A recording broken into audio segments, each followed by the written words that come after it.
My name's Tom Hunt. Fishing is my passion. And I've been at it since I was a kid. I'm just a bit of a slave to it. Have been for years. Normally, I like to control my environment for an easier life. Come on. But now, I want to leave my comfort zone behind. The next 5 minutes is going to be critical. I'm challenging myself to catch different species. Oh, it feels decent too. In places I don't know and against the clock. I want to genuinely test my angling skills. That was mine, baby. On my journey, I'll fish where I really shouldn't. Where the conditions are against me, where the chances of hooking anything are slim. We must have zero chance. Or when I've simply got to work hard. Feels like I'm pulling a whale up. Look at it. I can beg a little assistance from experts with local knowledge. Don't let me down on the net, Phil. But that's all the help I'll get. Yeah, hit it. Right. This is my mission alone, and I must push myself to the limit. Normally like catching them one at a time. Ah, yes. If I'm going to succeed. Oh, I've never seen a bream this big before. The trap is set. Yeah. Oh, that hurts. It hurts so much. This time, I'm going to take to the high seas in one of the most beautiful fishing environments in the world. It's 11 o'clock at night.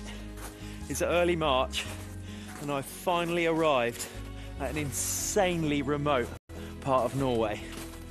And I'm hoping to start my very first Norwegian fishing adventure. I'm in Nusfjord, one of the oldest and best preserved fishing villages in the Lofoten Islands. I'm not just here for the scenery though. This place has some of the best cod fishing on the planet and attracts anglers from all around the world. So I'm giving myself 5 days to catch a monster cod, and I'm hoping it's going to be the trip of a lifetime. Yeah, good to meet you. Now, the man who's going to help me catch my first Norwegian cod is Geir Sivertsen. Geir is even more mad about angling than me and has fished over 40 countries around the world. He's known to his friends as Dr. Hook, and you know what? I think we're going to get on like a house on fire. Wow. Anyway, fishing is for tomorrow. Right now, I need to get my head down.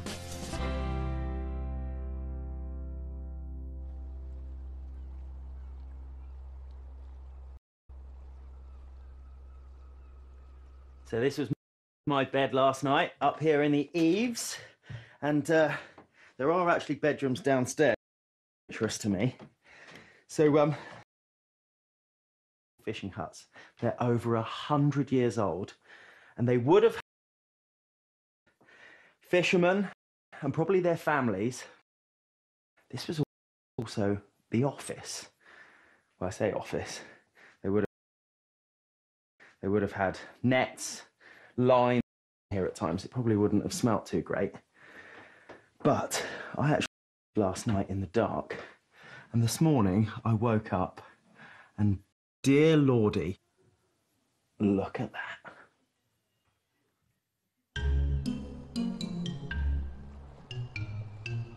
Now, I don't know about you, but I can't help but think that if I'd asked a Hollywood set designer to build the most perfect fishing village in the world, it would have to be this. Now, you probably start with some nice old warehouses, and then maybe build a few fishermen's cabins, colour coordinated, and I'd probably think, oh, let's put some mountains in the background, and well, there's nothing better than a snow-top mountain, so put a little bit of snow on, and then crystal clear water, and lovely old fishing boats, and well, the people are just lovely here too. This really is the most picturesque place, possibly in the world. According to Geir, the weather here can turn in the blink of an eye, and he insists I wear a flotation suit, which, if I'm honest, makes me feel a little bit nervous. And this is standard. Yes, for... This is pretty unusual for me. Is it? Well, it's cold in England, yeah. But if you fall over the edge, yes. Flotation suit. Yes, it Has that ever happened before? No, we had never had anyone falling in the water. If you do, is the temperature? 3, 4. How long do you think you'd last? 5 minutes? You won't have fun. Right. Unusual. I'm a little bit apprehensive. 3 degrees It's the best I'll tell in the you. world. You'll see. Right, I'm now feeling officially excited. As before, the ones I hope to catch here will be several times larger than I've caught before. The cod is one of the most popular eating fish there is and can grow to a monstrous 1 meter plus in length and weigh nearly 50 kilos. The challenge I've set myself is to catch a cod that is over 10 kilos. Typically in Norway, we use something like this. This is 400 grams. 100 grams. Right. And That's about... To catch the cod, we're going to be using a combination of lures. They come in all shapes and colours, but the one thing that strikes me is the sheer size of them. This is a small one. this is a small one. Right. I mean, that represents something that must be certainly as long as maybe 12 ounce bait fish. So it's going to be a whopper to eat this. That black, I've never used black before. Is that a good colour? Yeah, black, orange, everything is good here now. So this has to be fished more aggressively. This one you can fish a little bit more. Right, okay.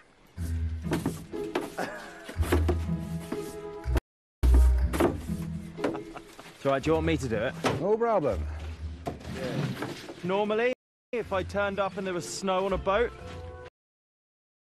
wouldn't go out. We'd be like, there's snow, we won't bother. Sometimes we have to.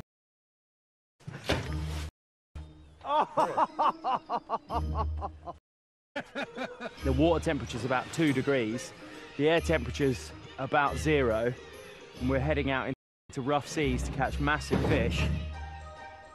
And if you fall over the side, I don't even want to think about that, so I've got to pay attention today.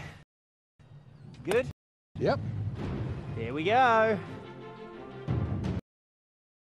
And loaded, it's time to head out to sea. It's incredible to think that in just a few weeks' time, the islands will be rammed with 600 competitors, plus thousands of spectators who come here for the annual World Cod Championships. But today, it feels like I've got the whole of the Lofoten Islands to myself.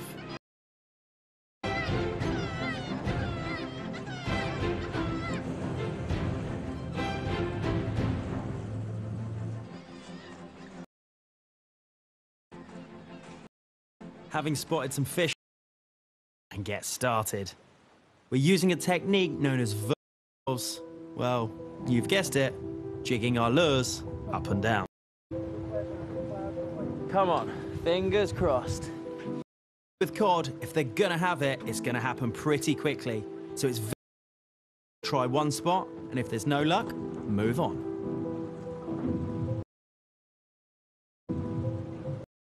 It's difficult enough just winding the lure up. Yeah. We've tried, what's this, the fifth fingers, and say this was the 5th spot we've, but in these gloves it doesn't quite work. It seems that every time we change location, we're only moving a few hundred yards, the weather seems to change. We've been through hail, Yes. beautiful sunshine, very cold. I just want you to try and understand how bitterly cold this is. It's... Oh! First fish. Very tiny. I don't know what it is. So, first blood goes to Geir with what, in Norwegian terms, is something of a tiddler. A baby one. Baby cod. They start like this, and then they grow bigger. The biggest size is maybe 20 kilos, like the one I caught last year here. Yeah. Same place, 22 kilos. Yep. With fish in the area, we decide to stay put, and it is before Geir is into another one. There's another small one, so I let it go back. Oh, yeah. Oh, nice.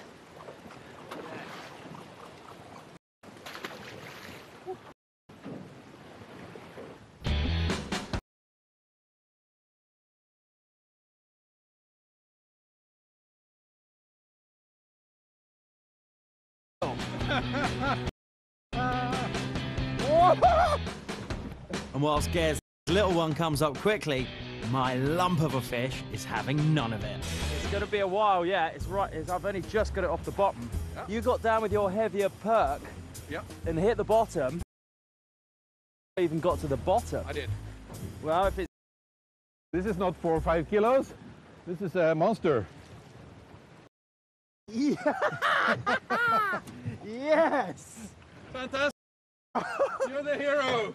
You're the man!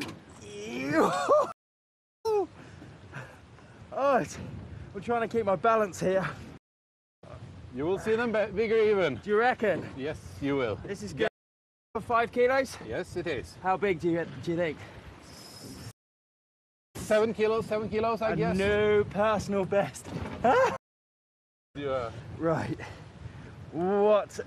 This is exactly for. Oh, right, we're in the spot. I want to get back down again. Yeah. Down. Feels good. And no, this first catch isn't going.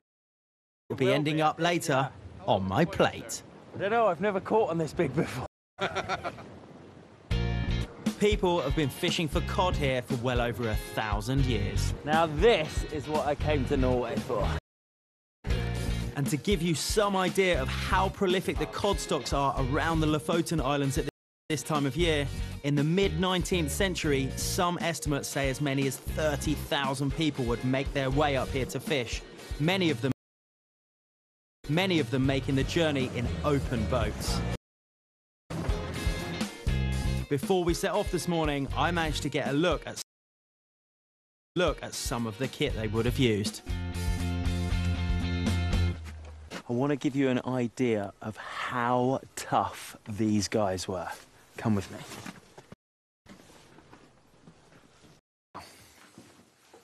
Time's gone by. Their livelihoods depended on the most basic equipment. There was no sat-navs, no nylons, no plastics. Everything they had was weaved by hand. Now, before this village and the dwellings were built, the fishing huts, these boats were everything to these.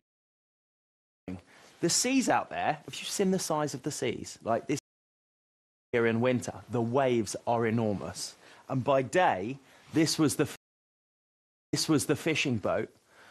In the afternoon, turn it upside down, and it would actually be where they'd sleep. Like, these Norwegians are tough, tough people. However, when engines came into existence, they couldn't turn the boats upside down anymore. So it's only then that they began to build the fishing huts. Now,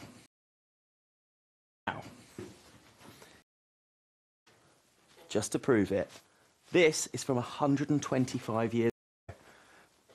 They lived and they worked in the same space. Now look at this guy up the top. There'd actually be 2 people sleeping in a small bed, and, this is the interesting, undersized, so that they didn't sleep too long. It's just, for a modern day person, it's quite difficult. Guys lived. It's very impressive.